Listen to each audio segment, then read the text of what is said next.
Hey everyone, Wags here from Eagle Dynamics, and in this DCS F-16C Viper video, we'll be taking an initial look at the Litening targeting pod for the Viper. In this mission, we'll be using it to deliver a laser-guided bomb. Now during the development of the Viper, we'll be adding new features in parallel with the targeting pod for the Hornet. Let's get started.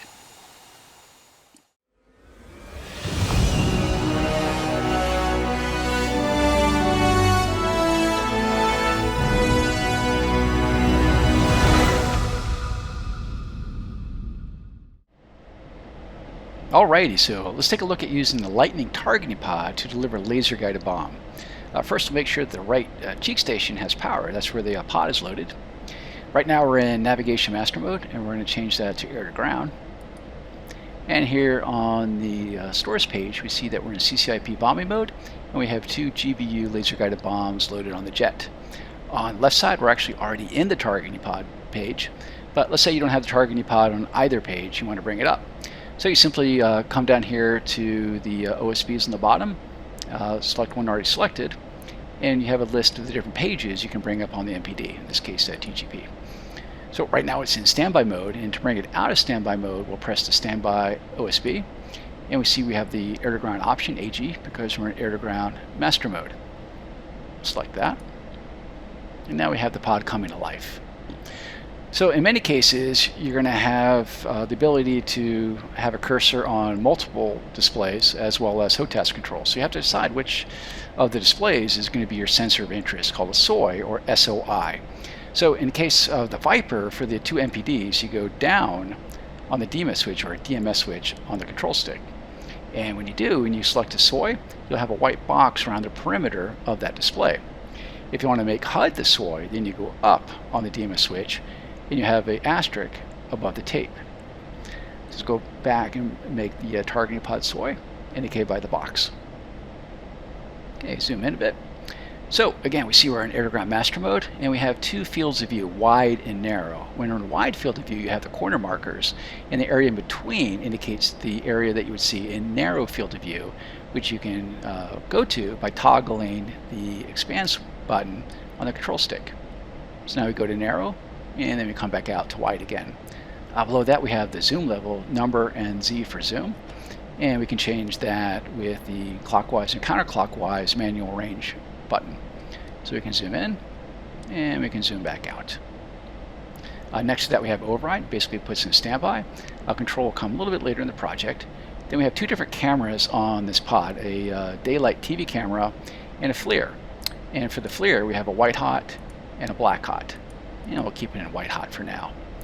Next we have our laser designation code, in this case 1688, which needs to match the bomb code you set up before the mission. We can change this on the pod very easily, so we can go to list, miscellaneous, laser, and then we have our TGB code. And then below that our LST code. And dauber out. And we also can set our LSS.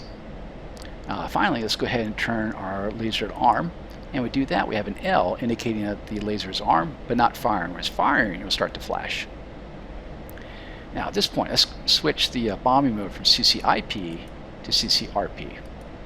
And we did that. Note that the FLIR line of sight went directly to our current steer point.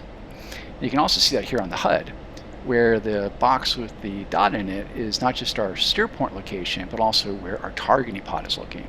So if we go ahead and make the TGP our SOI, and we start slewing around, you'll see both the steer point and the targeting pod location move at the same time.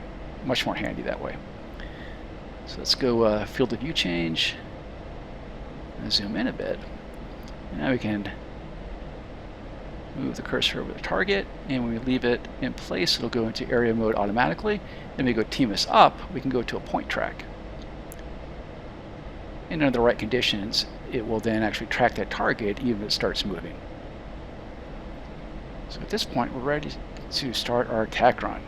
Zoom back out and unpause. And now we're just running a standard CCRP attack, much like we did with the J attack earlier.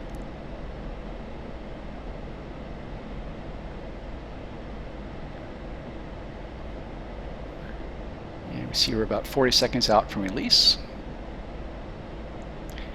And just like before, we're going to line up the flight path marker on the azimuth steering line.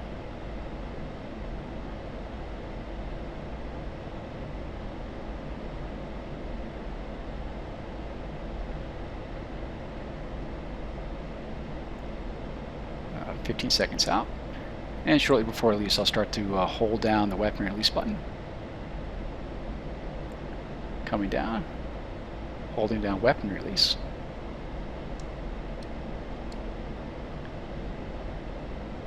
And bomb away. Go off to the left to give less masking for the pod, and I'm going to go into pitch hold to keep my altitude.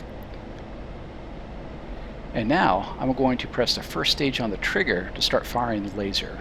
And note that the L starts to flash, indicating that the laser is firing.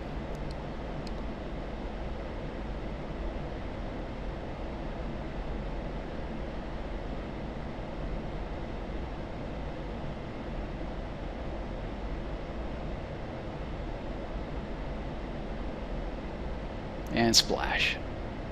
So that's a little look at the targeting pod and how to use it with laser guided bombs. I very much hope you enjoyed this video, and I'll see you next time. Thanks.